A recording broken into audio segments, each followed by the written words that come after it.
Cerita novel romantis. Jodohku Gadis Kampung. Episode 11. Tentang malam pertama. Winina menarik napas dalam, dia malu ketika melihat wajahnya sendiri yang mulai dipoles. Tidak percaya dirinya akan menikah dengan seorang pria yang sangat kaya dan menolongnya.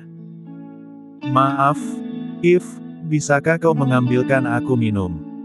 Tentu, Nona. If menyerahkan sebotol minuman pada Winina. Marilyn yang ada di sana menggeleng. Nona, Anda akan sering ke kamar mandi. Berhenti minum, kau sudah menghabiskan 5 botol. Tanpa ragu, Marilyn merebutnya dan melemparnya. Dia juga memberikan tatapan tajam pada If agar tidak lagi memberikan hal itu pada Winina. Jangan minum lagi. Baiklah. Winina menurut saat dirinya sadar memang sudah minum cukup banyak. Sekarang pakailah gaunnya, perintah Marilyn. Dia memberi isyarat pada anak buahnya untuk membantu Winina berganti pakaian. Dan cukup lama untuk melakukan itu, Marilyn bahkan berkali-kali menatap jam di tangannya. Apa Tuan Peter sudah siap? Tanya Marilyn pada If. Sebentar lagi, dia akan mengirim kode. Dan beberapa menit setelah itu, Winina keluar dengan memakai gaun putih. Wajahnya yang seputih salju, ditambah rambut hitam dan riasan yang flawless, Winina terlihat seperti ratu dari dunia es. Marilyn bahkan terpesona. Astaga! Tapi rasa pesona semua orang yang ada di ruangan itu hilang saat pintu tiba-tiba terbuka. Wah, Ibu lihat Winina. Pantas saja dia mau, suaminya kaya. Ya ampun, benar. Itu adalah ibu dan saudara tirinya. Tidak lama setelah David masuk, terdengar sebuah suara ketukan. Belum juga Peter menjawab, pintu lebih dulu terbuka. Memperlihatkan Luke yang tersenyum di sana. Woho, ini dia pangeran kegelapan dari Swiss.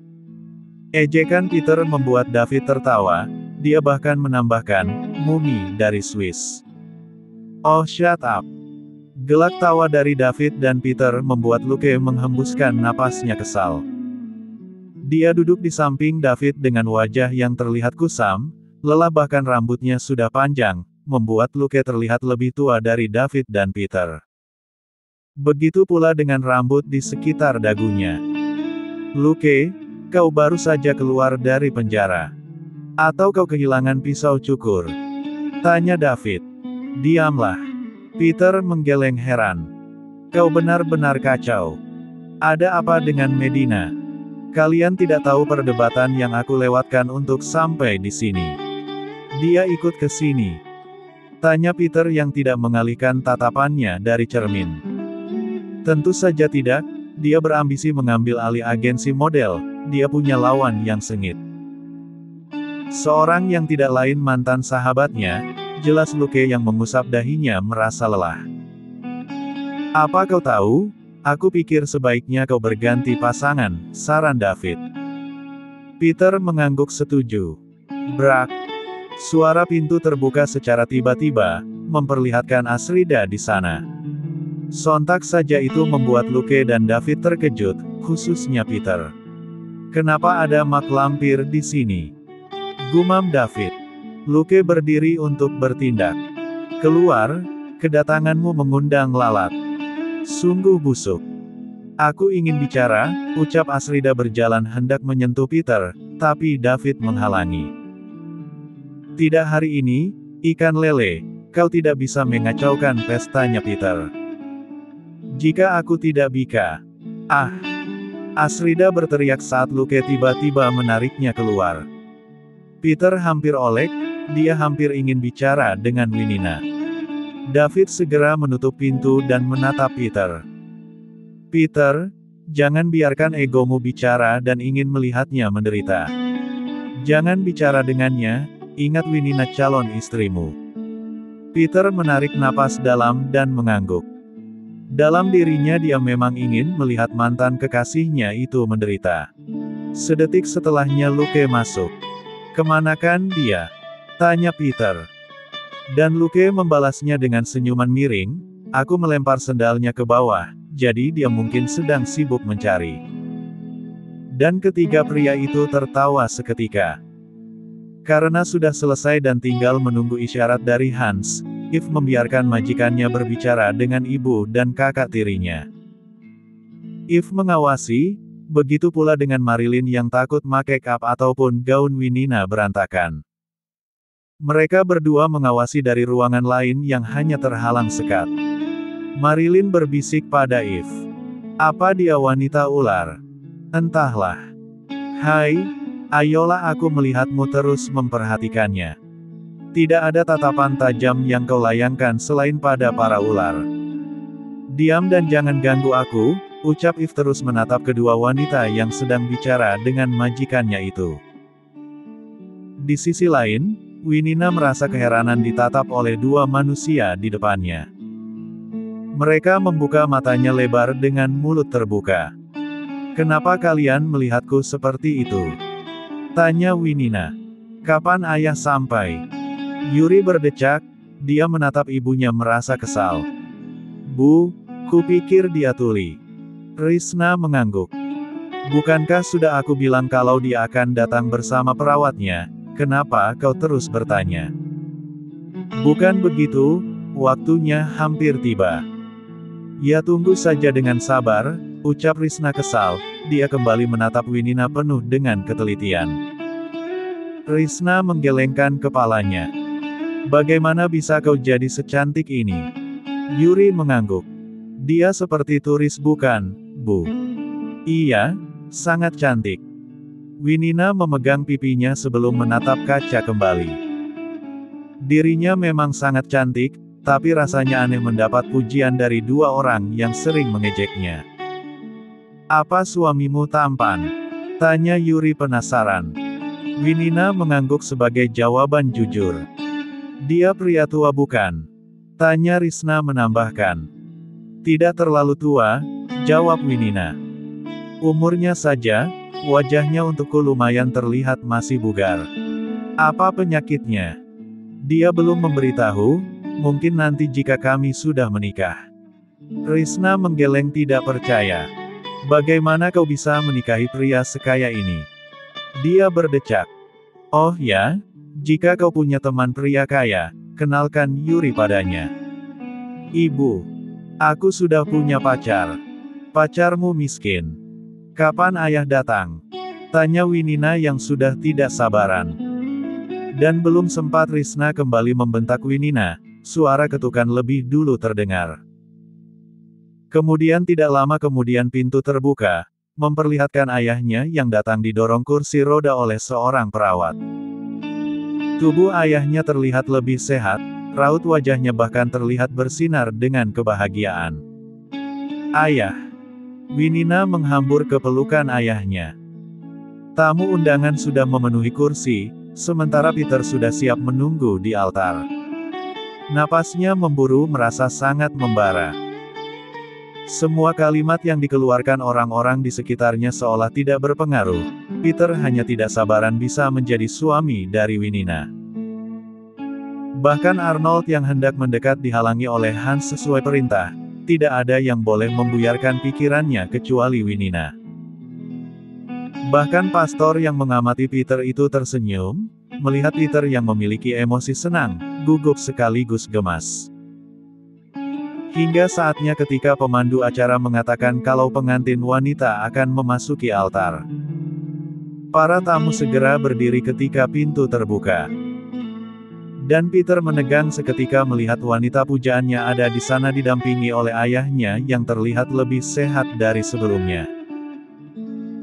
Dan Peter masih ingat bagaimana dirinya mendapatkan restu langsung dari ayah mertuanya, apalagi ayah mertuanya menyukainya dan memintanya berjanji akan menjaga Winina. Ketika sampai di altar, tangan Winina diserahkan kepada Peter. Tidak lupa ayahnya berkata, "Jaga putri saya." Sebelum akhirnya kembali ke barisan tamu, meninggalkan Winina dengan Peter dan pastor. Sebagai jawabannya, Peter mengangguk penuh keyakinan. Khotbah yang diucapkan pastor membuat Peter semakin tegang, apalagi sampai akhirnya dia harus mengucapkan janji suci. Peter mengatakannya dengan lancar. Dan saat giliran Winina, dia sedikit gugup, membuat Peter tersenyum. Akhirnya dia bisa melihat garis ekspresi wajah lain dari wanitanya itu. Sampai akhirnya pastor mengatakan, sekarang kalian sah menjadi sepasang suami istri. Mempelai pria dipersilahkan mengecup mempelai wanita. Tentu saja Winina menegang saat itu, berbeda dengan Peter yang tidak ragu. Kap. Kecupan kecil berakhir mendarat di bibir Winina. Sebelum menarik kepalanya terlalu jauh, Peter berucap, sekarang karena aku suamimu, maka aku akan memanggilmu sayang, oke? Oke. Resepsi pernikahan yang sangat mewah, Winina bertemu beberapa orang asing. Dia tidak mengerti bahasanya, tapi Peter dengan baiknya berkata kepada mereka, maaf, istriku tidak terlalu paham bicara bahasa Inggris. Kalian bisa bicara denganku. Dan beberapa tamu di sana memahami. Mereka tidak merendahkan, malah sangat menghormati Winina mengingat bagaimana Peter memperlihatkan jelas cintanya. Sepanjang resepsi dan menemui beberapa tamu, tangan Peter senantiasa melingkar di pinggang istrinya. Apa kau ingin istirahat sebentar? Tanya Peter. Winina yang memang merasa lelah itu mengangguk, membuat Peter membawanya ke ruangan tertutup, di mana mereka juga akan berganti kostum. Di ruangan itu, Winina menjatuhkan bokongnya di kursi dengan suara lelahnya. Ini minumlah. Terima kasih. Winina menerima botol itu. Namun, saat meminumnya dia merasa sangat pahit, membuatnya menatap Peter. Apa ini, Kang Mas? Itu adalah jamu agar kau tidak lelah, sayang. Winina terdiam, dia agak asing mendengar nama panggilan itu, tapi dia mencoba terbiasa. Adakah air mineral, Kang Mas? Ingin air mineral? Tanya Peter, dia menyerahkan botol yang lain. Dan saat Winina sedang minum, Marilyn masuk. Membuat Peter memberi isyarat kalau mereka berdua meminta ruang. Sayang. Iya. Jawab Winina dengan suara yang agak berat, dia berdehem karena telinganya masih merasa asing menangkap kata itu. Jangan panggil aku Kang Mas. Lalu. Tapi Kang Mas lebih tua dariku. Aku tahu, hanya saja kata Kang Mas seperti. Sudah Akang, Mas pula. Jadi panggil Mas saja ya. Winina berpikir sebentar sebelum akhirnya mengangguk. Melihatnya seperti itu membuat Peter gemas, dia mencubit ujung hidung istrinya. Kamu gemes banget sih. Kapan Mas akan memberitahuku? Tentang apa? Penyakit Mas. Peter tertawa, mungkin ini saatnya dia memberitahu semuanya. Baiklah, sebenarnya aku tidak sakit. Tidak sakit? Tanya Winina dengan alis yang terangkat. Tidak. Aku hanya ingin punya banyak anak. Baiklah. Baik. Tanya Peter merasa heran dengan Winina yang tidak berpikir panjang dengan perkataannya. Kau menyanggupinya, sayang? Tentu saja, Mas adalah suamiku. Kenapa kita tidak bisa membuat anak? Nanti malam. Sebenarnya Winina agak gugup membicarakan ini, dia juga sedikit takut. Tapi demi pria yang telah menolong keluarganya, Winina mengangguk. Asyik, ucap Peter kemudian melayangkan kecupan di bibir sang istri. Kap. Winina kembali terdiam kaget, yang mana membuat Peter segera berucap, kau harus terbiasa dengan itu. Oke, sayang. Baik. Yuri dan Risna begitu menikmati pesta dengan makan makanan yang ada di sana. Bahkan tanpa ragu mereka meminta dibungkus untuk dibawa pulang. Selain itu, Risna juga tidak lupa memperhatikan suaminya. Kau mau makan apa, Mas? Tumben sekali kau perhatian. Anakmu telah mencukupiku, tentu saja aku baik. Risna merawat ayahnya Winina dengan baik meskipun itu berdasarkan pada uang. Saat Yuri sedang sibuk makan, tetangganya datang yang tidak lain adalah Yumna. Yuri. Mbak Yumna. Diundang juga. Iya dong, aku kan selalu bantu Winina. Yuri berdecak tidak suka, dia memang selalu iri dengan kehidupan Yumna yang serba berkecukupan. Jangan iri sama adikmu, Yuri. Gak iri, Mbak. Lagian udah punya pacar, emang sih harta menggiurkan, tapi aku tetap cinta sama pacarku. Yumna berdecak. Yumna datang, ucap ayahnya Winina yang melihat. Halo, Pak. Kau terlihat lebih sehat. Terima kasih, ini semua karena pengorbanan Winina. Ya, aku dengar rumah sakit memperlakukanmu dengan spesial. Apa Dokter Derry juga masih ada di sana? Ayahnya Winina menggeleng. Dia pindah entah kemana tanpa memberitahuku, sama seperti adikku Entis. Jangan khawatir, yang penting sekarang kau sudah sehat dan berkecukupan. Dan saat Yumna dengan ayahnya Winina sedang berbincang, If sang pelayan pribadi Winina mendekat. Nona Yumna. Ya. Nyonya Winina ingin bertemu, ucapnya kemudian memandu arah. Yumna diarahkan ke ruangan di mana Winina sendirian di sana, dia baru saja berganti pakaian. Ya Tuhan Winina, lihat dirimu, ucap Yumna melihat Winina secara langsung dan lebih dekat. Kau sangat cantik. Terima kasih, kemarilah, Kak. Kenapa kau memanggilku? Aku melihatmu sibuk dengan orang-orang bule tadi. Maaf, aku tidak bisa menolak suamiku yang ingin memperkenalkanku pada mereka. Santai saja, ucap Yumna duduk di samping Winina. Kenapa memanggilku? Aku ingin menanyakan sesuatu. Tentang apa? Winina sedikit ragu. Tentang malam pertama. Oh my god. Lanjut ke episode 12.